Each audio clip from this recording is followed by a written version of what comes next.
Bangalore college ने मेरे बच्चे की हत्या की है। पुलिस तो सिर्फ कॉलेज के हाँ में हाँ मिला रहा है और जिसने हत्या किया है मेरे बेटे का उसके साथ वो खड़े हैं। खिड़की से मुझे देखने से कहीं भी नहीं लगा कि वो 9th फ्लोर से कूदा है बच्चा। उसको ऊपर में ही रैगिंग करके मार दिया गया, मार करके नीचे फेंक दिया गया। ना पुलिस बोलने के लिए कुछ तैयार है, ना कॉलेज प्रशासन बोलने के लिए तैयार है। क्या मणिपाल कॉलेज मेरे बच्चे को लौटाएगा? मैं हाथ जोड़ करके झारखंड के मुख्यमंत्री जी से निवेदन करूंगा कि सर आप सीबीआई जांच के लिए रेकमेंड करें कि कम से कम मुझे पता तो चले मेरे बच्चे के साथ क्या घटना घटी है। बीते महीने एक खबर आई थी कि जमशेदपुर का एक होनहार बच्चा बैंगलोर के इंजीनियरिंग कॉलेज में पढ़ाई करने जाता है, लेकिन वहां किसी कारणवश उसकी मौत हो जाती है।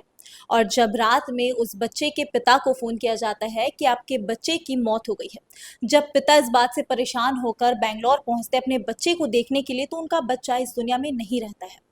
और कहा यह जाता है कि आपका बच्चा 9वीं तल्ले से कूदकर अपना जान दे दिया है, लेकिन उनके पिता ये मानने को तैयार नहीं है कि उनका बेटा आत्महत्या कर सकता है।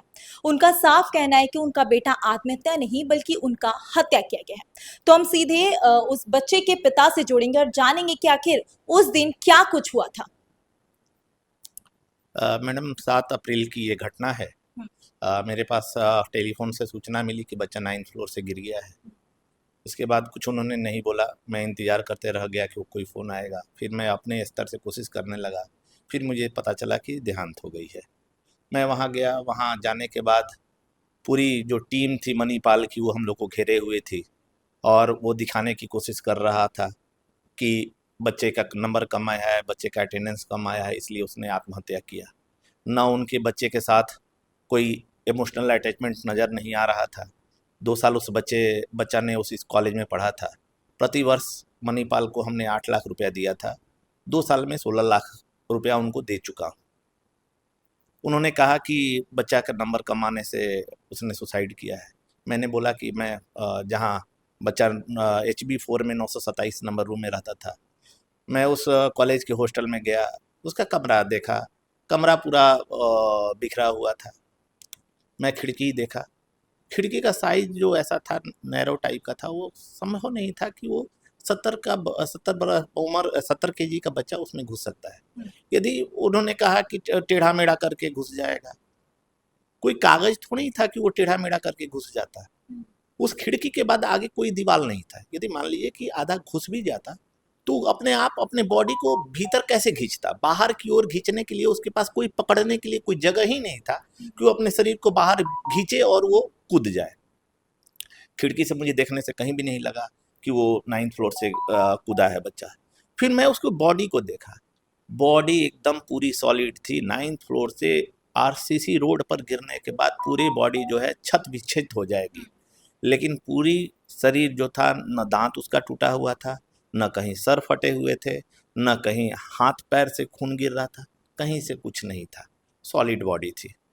उसके बाद मैंने देखा कि जहाँ हमने कहा कि बच्चा जहाँ गिरा हुआ है, वो वहाँ मैं देखने के लिए गया, वहाँ थोड़ा सा खून था। ये संभव ही नहीं है मैडम कि 9th फ्लोर से गिरा हुआ बच्चा का उतना थोड़ा सा खून हो सकता है। हाँ, क्योंकि 9वीं तल्ले से अगर कोई बच्चा कूदेगा या फिर कोई भी इंसान अगर नीचे गिरेगा तो उसका बहुत खून होगा वहां पे। मैडम वहाँ कुछ भी नहीं खून था। एक ऊपर से एक छोटा सा कोई जीवित चीज भी गिरेगा ना तो उससे ज़्यादा खून हो गया।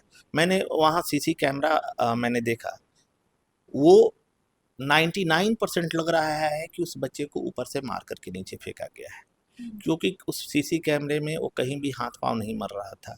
नीचे गिरने के बाद भी कहीं भी छटपटाहट नहीं थी।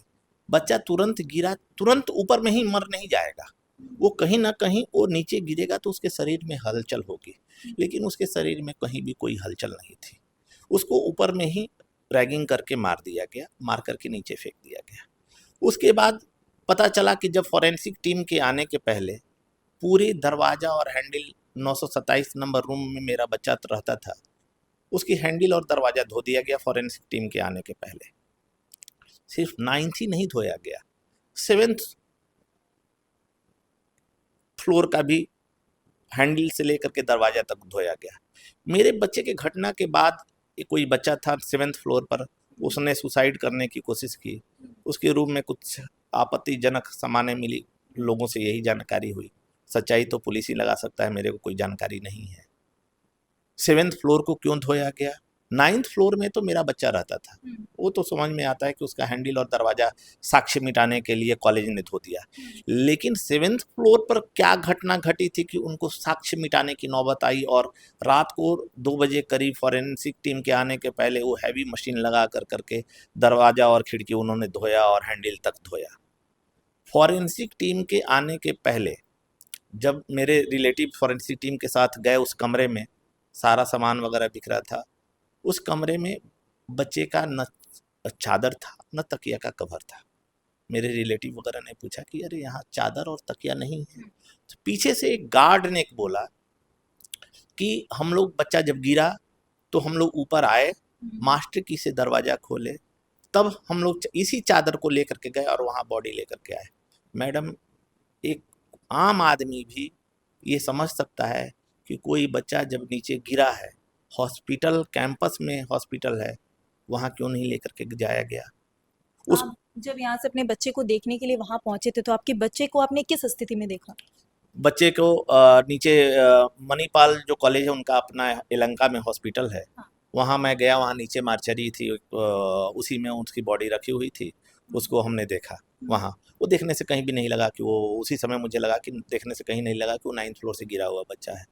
फॉरेंसिक टीम जब गई टीम के साथ, तो पीछे से एक सिक्योरिटी गार्ड ने बोला कि बच्चा 9th फ्लोर से गिरा, तो हम लोग ऊपर में आए, मास्टर की से दरवाज़ा खोले और यहाँ से चादर नीचे लेकर के गए, वहाँ से फिर उस बॉडी को लेके गए। ये सोचने वाली बात है। एक ह्यूमैनिटी ग्राउंड पर भी मैडम, कोई बच्चा यदि नीचे गिरेगा तो सबसे पहले आप हॉस्पिटल लेके जाइएगा।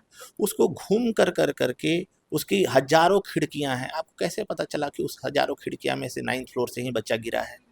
यदि आपको पता चल गया तो गार्जियन को क्यों नहीं सीसीटीवी कैमरा आपने दिखाया कि हाँ 9th फ्लोर से बच्चा गिर रहा है?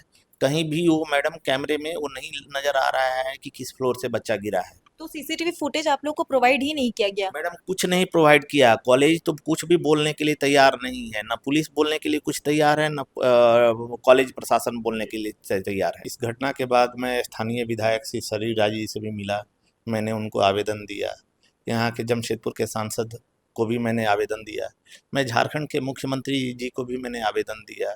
मैं झारखंड के राज्यपाल को भी मैंने आवेदन दिया। मैं माननीय प्रधानमंत्री, देश के माननीय राष्ट्रपति जी, गृह मंत्री जी, रक्षा मंत्री जी, चीफ जस्टिस ऑफ इंडिया, सारे लोग को मैंने आवेदन दिया है। जितने भी नेशनल मीडिया है मैडम, सबको मैंने एप्लीकेशन दिया है। साथ साथ बेंगलोर के जो मुख्यमंत्री हैं, पुराने मुख्यमंत्री, अभी नए मुख्यमंत्री, राज्यपाल, वहाँ के सांसद, विपक्ष के नेता, वहाँ के झारखंड ये बेंगलोर के हाई कोर्ट के चीफ जस्टिस, वहाँ चीफ मेट्रोपॉलिटन, सबको मैंने आवेदन दिया है, लेकिन कहीं से कुछ नहीं मिला। मैं निशिकांत दुबे जी को भी मैंने पत्र भेजा है, उनको मैंने टेलीफोन किया। मैं वो दिल्ली के जो सांसद हैं उनको भी मैंने पत्र दिया। मैं वहाँ बेंगलोर के जो लोकल विधायक हैं उनको भी मैंने पत्र दिया। दीपिका पांडे जी मैडम जो हैं कैबिनेट मंत्री हैं झारखंड सरकार की, उन्होंने एक बार ट्वीट किया, मुझे फ़ोन किया। इसके अलावा मेरे पास आज तक कोई मेरे साथ खड़ा रहने वाला कोई नहीं है। 2.5 महीने हो गए मुझे, ना बेंगलोर से कॉलेज से कोई फ़ोन आता है, ना मेरे पास वहाँ से पुलिस की कोई सूचना प्राप्त होती है कि मेरे बच्चे की घटना के साथ क्या हो रहा है, नहीं हो रहा है। पुलिस तो सिर्फ कॉलेज के हाँ में हाँ मिला रहा है, वो दिखाना चाहता है कि बच्चे ने आत्महत्या कर लिया है। लेकिन मेरे बेटे के साथ कॉलेज में रैगिंग कर करके हत्या की गई है मैडम। मेरा बेटा बहुत सीधा साधा था। वो बोल रहे हैं कि उनका नंबर कम आया था। मैडम, डीबीएमएस जमशेदपुर का बच्चा पढ़ा हुआ था, मैट्रिक में 90% से ऊपर नंबर थे, लगभग 12th में 90% उसको नंबर मिले थे। आईसीएसई का बच्चा था, उसको पुरस्कार भी मिला था डीबीएमएस की तरफ से। वो बताना चाह रहे हैं कि नंबर कम था और अटेंडेंस कम था। मैडम, वो 30 दिन वहाँ अटेंडेंस बनी हुई है, वो हॉस्टल में 30 दिन था। कॉलेज प्रशासन झूठ बोल रहा है, वो हत्यारे को बचा रहे हैं, और जिसने हत्या किया है मेरे बेटे का, उसके साथ वो खड़े हैं और इस हत्या को, वो आत्महत्या को दिखाने की कोशिश कर रहे हैं। मैं सरकार के पास, सबके पास मैं गया, लेकिन आज तक मुझे कोई न्याय नहीं मिल रहा है, न न्याय के लिए आश्वासन मिल रहा है। मैं झारखंड के मुख्यमंत्री के पास से भी कितने बार मैंने सोशल मीडिया पर मैंने निवेदन किया कि सर वहाँ मामला वो बेंगलोर का है, आप सीबीआई की जांच के लिए रेकमेंड कर दें, एसआईटी के लिए रेकमेंड कर दें, कि कम से कम मेरा बच्चा है, मेरा इकलौता बच्चा था, आज मेरे साथ मेरे दुनिया में मैं और मेरी पत्नी का इकलौता सहारा आज इस दुनिया के चला गया है। मेरा बेटा झारखंड का निवासी था। मैं वो बच्चा यदि भविष्य में कुछ आगे बढ़ता तो झारखंड का नाम रोशन होता। अभी मैं फिर से झारखंड के मुख्यमंत्री श्री हेमंत सोरेन जी से निवेदन करूंगा कि मेरा बच्चा तो चला गया सर, वो लौट करके नहीं आएगा, लेकिन आप सीबीआई जांच करवाने की कृपा करें कि कम से कम पता तो चल जाए कि अंतिम समय में मेरे बेटे के साथ क्या घटना घटी है। जिसने मेरे बेटे के साथ जो घटना घटित की है, कम से कम वो सलाखों के पीछे आ सके।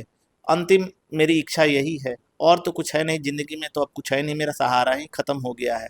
तो कम से कम मैं सरकार से यही निवेदन करूंगा, मैं लोकल विधायक से निवेदन करूंगा कि विधानसभा में मेरे बेटे के मामले में प्रश्न उठाएं कि कम से कम दूध का दूध पानी का पानी हो जाए। मैं दीपिका पांडे मैडम से भी निवेदन करूंगा कि यहाँ भी कांग्रेस की सरकार है, वहाँ भी कांग्रेस की सरकार है, कम से कम उनके वहाँ वो किसी को टेलीफोन करें, किसी को बोलें कि कम से कम निष्पक्ष जांच हो जाए। मैं कांग्रेस के अध्यक्ष, मैं राहुल गांधी जी को भी मैंने पत्र भेजा है, मैंने सोनिया गांधी जी को भी पत्र भेजा है, मैंने प्रियंका गांधी जी को भी पत्र भेजा है, लेकिन कहीं से कोई आज तक ना 2.5 महीने होने को, ना कहीं से मुझे कुछ आश्वासन मिला, ना मेरे पास कोई टेलीफोन आया, ना मेरे इतने सारे पत्र भेजने के बाद भी आज तक मेरे पास कोई जवाब नहीं आया कि मैं देख रहा हूँ। तो वहाँ के प्रशासन से किसी द्वारा की बातचीत, मतलब किसी तरह की बातचीत की गई थी? मैडम वहाँ हमने दो दो बार आप पुलिस स्टेशन, यलंका पुलिस स्टेशन में 2-3 बार आदमी गया, लेकिन उन्होंने पोस्टमार्टम रिपोर्ट नहीं दिया कि अभी वो ऊपर से अभी मना किया गया है, अभी इंक्वायरी चल रही है। लेकिन अब तो लगभग 2 महीने से तो मेरे पास एक भी फ़ोन भी नहीं आया कि आपके बच्चे की हत्या या आत्महत्या जो भी हो, उसमें क्या हम कार्रवाई कर रहे हैं, वो अभी तक मेरे पास कोई फ़ोन नहीं आप आया। फोन करते हैं यहाँ से? नहीं, मैं उधर उस समय उन्होंने ही फ़ोन किया था। यहाँ से मैंने 2-3 आदमी जो जानने वाले थे उनको मैंने वहाँ भेजा था पोस्टमार्टम रिपोर्ट के लिए, लेकिन उन्होंने नहीं दिया। मेरे बच्चे का मोबाइल पुलिस के पास है, मेरे बच्चे का लैपटॉप पुलिस के पास है। आज तक वो ये नहीं बता रहे हैं कि वो लैपटॉप कब देंगे, उसका फ़ोन कब देंगे। उसके भीतर जो जो चीज़ें थी वो तो आज तक पता ही नहीं चल पा रहा है कि क्या फ़ोटोग्राफ्स थी, क्या था, किससे क्या चैट किया, क्योंकि वो सब पुलिस के पास है। उसमें सारा कुछ अब क्या हो रहा है, नहीं हो रहा है, हम लोग को जानकारी नहीं है उस बारे में। पिछले लगभग 2 महीने से ना कॉलेज का मेरे पास फ़ोन आया, ना पुलिस के पास से फ़ोन आई कि हाँ, क्या किया जा रहा है, नहीं किया जा रहा है। वहाँ कॉलेज की तरफ से जिस समय बच्चे की देहांत हुई, उसके 1-2 दिन के बाद उसकी सामान हमको दिया गया। सामान में उसका हाथ का घड़ी नहीं था। कर्नाटक सरकार से यही निवेदन करूँगा कि मेरा इकलौता बच्चा था, मेरा जीने का सहारा था, आज इस दुनिया में नहीं है। मैं सरकार से निवेदन करूंगा कि सर आप सीबीआई जांच के लिए रिकमेंड करें। खासकर मैं झारखंड के जो मुखिया हैं, माननीय मुख्यमंत्री श्री हेमंत सोरेन जी, वो खुद एक इंजीनियर हैं और इंजीनियर का कष्ट वो समझ सकते हैं। मेरा बच्चा चला गया है, मैं हाथ जोड़ करके झारखंड के मुख्यमंत्री जी से निवेदन करूंगा कि सर आप सीबीआई जांच के लिए रिकमेंड करें कि कम से कम मुझे पता तो चले।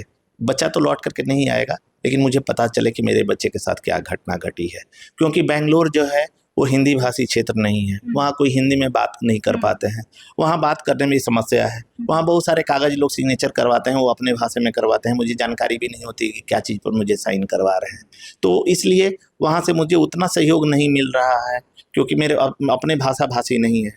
मैं बेंगलोर प्रशासन से या बेंगलोर के मुख्यमंत्री जी से मैं निवेदन करूँगा कि दोनों सरकार, जो भी सरकारें हैं, वो सीबीआई जांच के लिए रिकमेंड करें कि कम से कम मुझे पता चले कि मेरे बच्चे के साथ अंतिम समय में कौन सी घटना हुई, क्या घटना घटी, क्या उसको रैगिंग करके उसकी हत्या की गई है, किसने उसकी हत्या की गई है, हत्या करने के बाद वो उसको नीचे क्यों, कौन व्यक्ति ने फेंका, उसके जो रूम में वो फांसी नहीं लगाया था, उसके रूम को जो मास्टर की लगा करके गेट खोला गया बिना पुलिस के, बिना गार्जियन के, उस किसके परमिशन से खोला गया? क्या पूरे कॉलेज प्रशासन की इन्वॉल्वमेंट थी?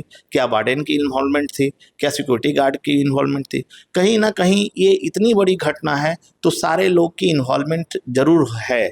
और पुलिस जो है वो अननेचुरल डेथ, मैंने जो एफआईआर किया है उसमें हमने हत्या लिखा है कि उसकी हत्या की गई है, लेकिन अननेचुरल डेथ दिखा करके वो अभी तक इंक्वायरी कर रहे हैं। वो सिर्फ मामला ठंडा होने का इंतजार कर रहे हैं कि जहां मामला ठंडा होगा और इस केस को आत्महत्या दिखा करके केस क्लोज कर देंगे।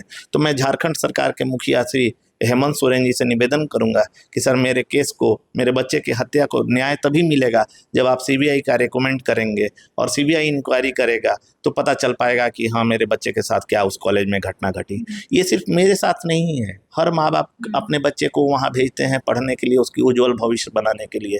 सबका बच्चा बच्चा ही होता है, बच्चे को पढ़ने के लिए भेजा जाता है, न कि वहाँ हत्या करने के लिए। बेंगलोर कॉलेज ने मेरे बच्चे की हत्या की है और जो हत्यारा है उसको सजा मिलना ही चाहिए, ताकि दूसरा कोई बच्चा इस तरह का शिकार ना हो। जी जी जी, कोई भी माँ का कोख सूना ना हो। क्योंकि एक माँ जो है वो अपने बच्चे को 9 महीने कोख में रख कर करके कितना कष्ट होता है, 21 साल उसके साथ व्यतीत किया हुआ समय, आज मेरी पत्नी दिन भर रोने रहती है, मेरे जीने का सहारा खत्म हो गया। क्या मणिपाल कॉलेज मेरे बच्चे को लौटाएगा?